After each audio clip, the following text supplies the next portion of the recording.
You're an aid worker in West Africa. You've been there for 3 weeks, helping at a rural clinic. This morning, you woke up with a headache. You take some painkillers, drink water, and assume it's the heat. But by afternoon, your whole body feels heavy. Even lifting your arms feels like too much effort. So the doctors run some tests, give you some medicine, and you rest.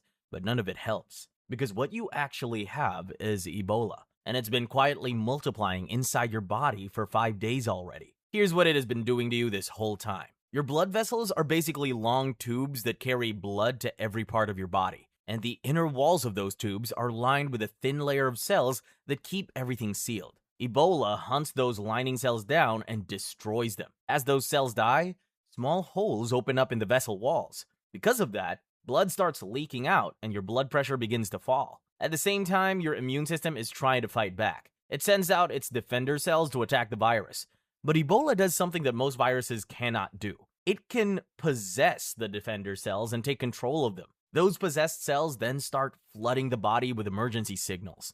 Think of these signals like messages telling nearby blood vessels to relax and open up wider. Normally, this helps immune cells move around faster to fight an infection. But with Ebola, the signal never stops and happens everywhere at once. So the blood vessels keep opening more and more until they get so loose they can barely hold blood inside. For the first few days, you can still convince yourself this is just a bad fever. But around day 4 or day 5, something changed. You start throwing up. At first, just once or twice. But then it doesn't stop. Then comes the diarrhea. And together, they start draining your body of around 3 to 5 liters of fluid every single day. In the worst cases, up to 10 liters. You're losing water faster than anyone can put it back in.